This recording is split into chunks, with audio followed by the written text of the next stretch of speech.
Welcome. So grateful to have you here.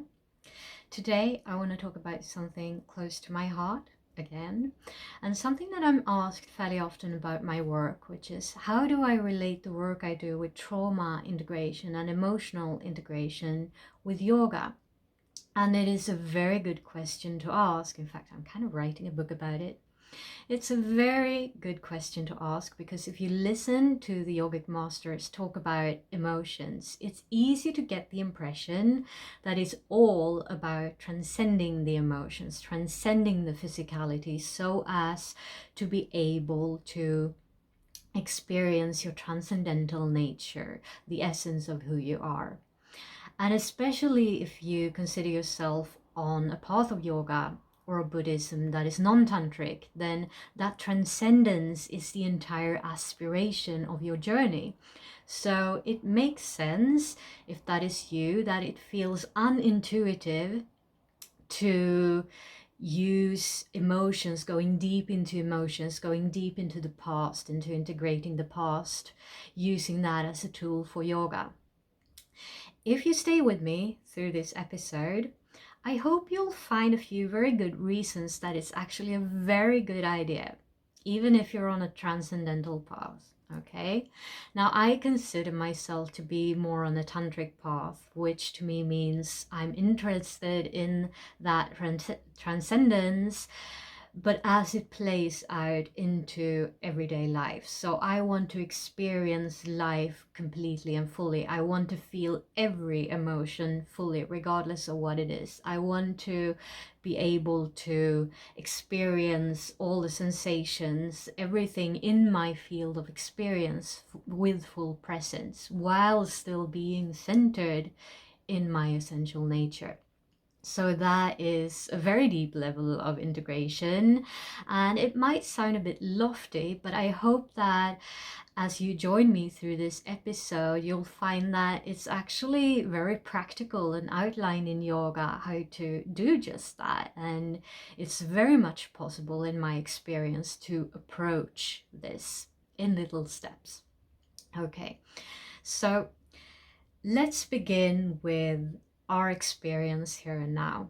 So our experience will be based on the past, in the sense that we interpret everything that we experienced through filters shaped by our past memories, right? And because this is all that we have ever experienced, we assume that this is the only way to live life. And the enlightened perspective is different. It says that we can actually live moment to moment, being completely untarnished by the past. So we remember the past, but it doesn't necessarily have to carry over into the next moment. And so, of course, this requires a lot of us. It requires a very deep surrender to each moment as it is, the birth and the death inherent in each moment. It requires that deep surrender to that which remains while everything else is transient. And if you can hold that level of surrender, then who you will be in the next moment is truly of your choosing. So it is not dependent on anything about who you were before, especially not those filters that are fear-based, that were created from trauma in childhood. It is also not necessarily dependent on your circumstances right now in this moment, because with that level of surrender, you're able to create this inner climate for yourself where if you want to experience joy, you can experience joy. I wouldn't say regardless, but rather independent of the outer circumstances, right? So this is what the yogis call freedom. It is the freedom from how the past has been shaping us, how we're reliving the past again and again, right? And so how do we experience that level of freedom from our past memories and how our memories are shaping us? And of course, in yoga, if we go into that there is a whole science around it. There are 5 kleshas that are outlined, and the kleshas are the colorings, the ways in which our perception get colored, so that we cannot see all of reality as it is. And of course, we've experienced all of those in our direct experience, but I want to talk about 2 of them specifically today. And that is attraction, we want to move towards something, and aversion, we want to move away from something else.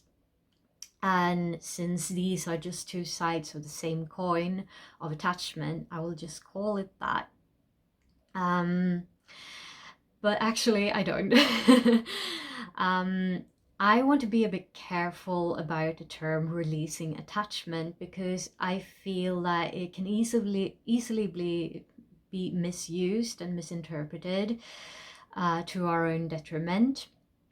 And that is because there are a lot of attachments that we do have as human beings that are not bad for us, and for the vast majority of people, it would be better for us if we would just accept that we have those needs. We have those biological needs for this and that, and we are better served in our awakening journey if we simply go about and meet those needs, and then we can focus on expanding in the ways that are in alignment to us to expand right now. So let's take an example. Let's take connection. As humans, we absolutely need connection. It's a biological need, and its absence, we know it's a need, because in its absence, that's when we have patterns like addiction, suppression, denial.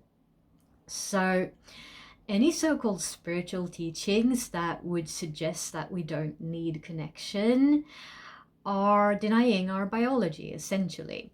So is it possible to live without connection? Absolutely, it is possible if you have enough willpower. We've seen the yogis who retreat to caves, they are able to live in their own company for many years. It is possible if your being, if your evolution is in alignment with that.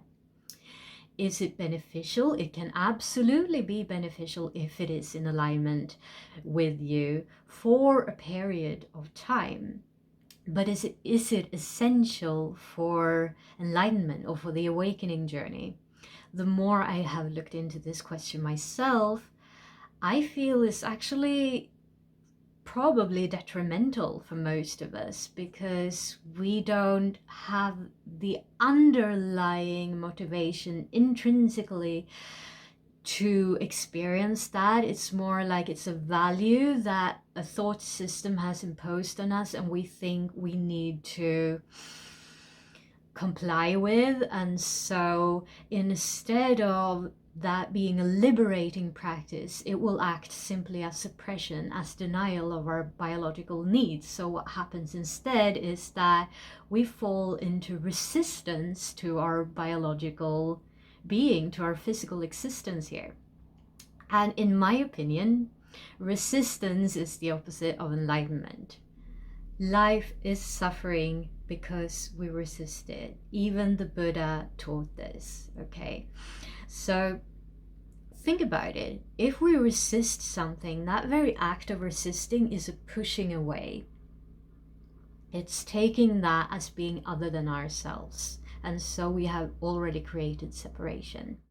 So resistance is what causes struggle, suffering, and yoga teaches that this is not a necessary part of life. We can be free, we can free ourselves from resistance. And in fact, if a sense of oneness is what we're wanting to experience, then there is no other way.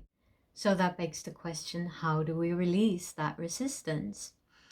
And the easy answer is awareness and acceptance, of course. Awareness, with that I mean in a general sense, learning about the human psyche, learning about human behavior in general and your own in particular. But specifically, I mean to learn about your own subconscious world. And this is crucial because that coloring that we talked about happens before you experience the world at a conscious level. So by the time you know that you're experiencing something, it's too late. It's already been colored by those filters. So fortunately, there are ways that we can work directly with the subconscious mind. And I'm not just talking methods here. Obviously, meditation is one of those methods. But if we zoom out and just look at the principles, yoga has offered us two basic ways, which are witnessing and absorption. And actually, you could say that both rely completely on the skill of witnessing. It's just that either it's witnessing something as if from the outside, so it's like you're witnessing as your higher self looking down. You're taking on a consciousness of unconditionality, maybe of love, maybe of compassion, and then you witness from the outside this object of meditation. Which is maybe your life, maybe an emotion, whatever it is. Or the other way is a witnessing from the inside, which means you consciously take on that consciousness as if you completely were that consciousness. And so when you do that, this is very interesting, we'll come back to it, you actually discover that you're not separate from it. So either way, with either one of those methods, by becoming an unconditionally witnessing observer of your inner depths, of your subconscious, all those shamed and hidden parts of you that keep you glued to your past experience, to your memories, because you don't want to experience shame again. Shame removes connection in your life. And so everything that you've learned could lead to shame has been stored and saved in your memory. And so that can begin to bubble up and you can begin to work with it consciously.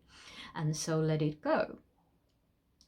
And now I have found, at least in my life and with others that I work with, that one of the things that we humans tend to attach to the most is emotions. So we really want to feel those good emotions over here, and we really don't want to feel those emotions over there, and we don't even want to be seen having those emotions. That's pariah.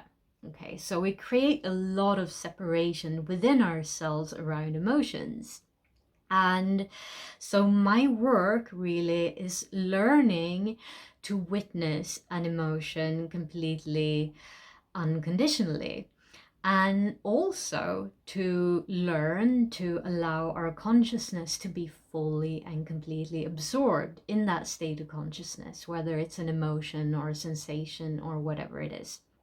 And so with this, the more you do it, the more you learn that you do not have to run away from it. So if you can do this in a very safe, trauma-sensitive way, you can be completely present in your body as an emotion comes, then you recalibrate your nervous system, you recalibrate your body to know that actually I can hold this emotion and it is safe. I do not have to run away anymore.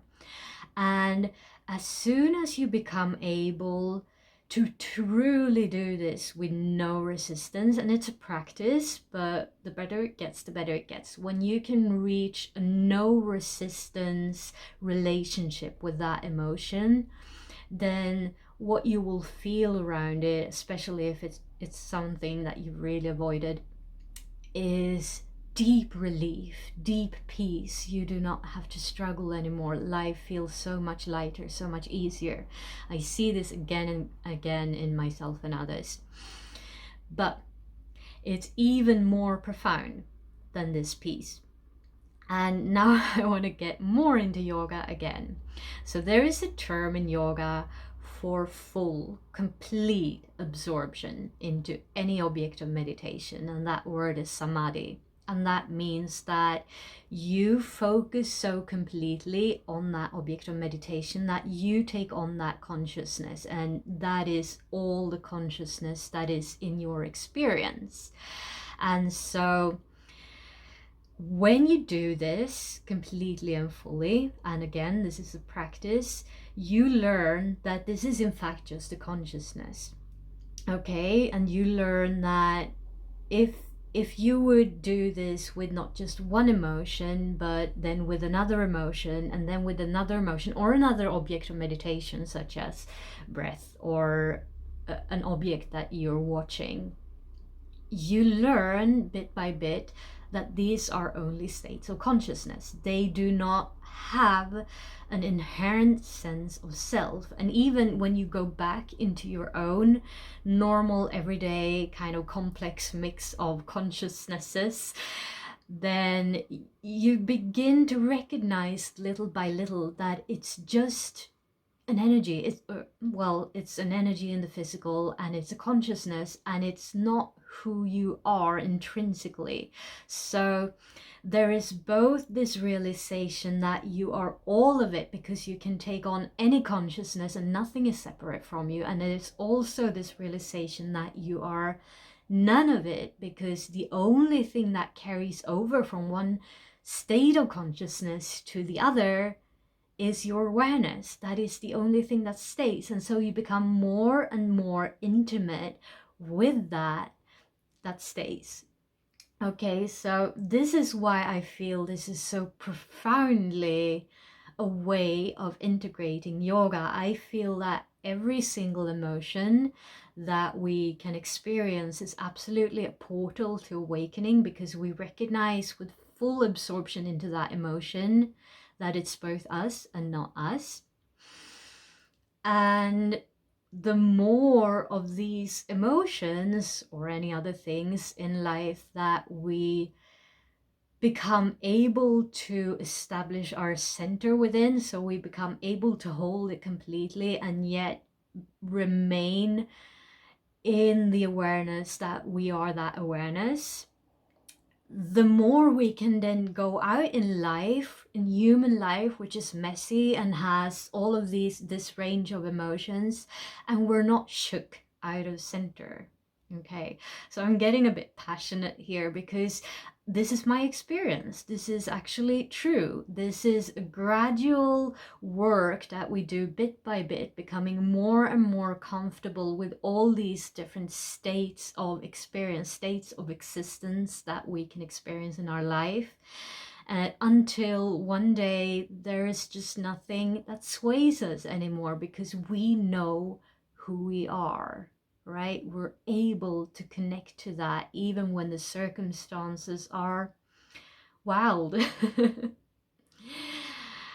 So in my experience, I found that probably you could say that there's a tipping point where you're not really afraid to feel anymore, because even if fear is a part of your experience, you're not resisting fear anymore.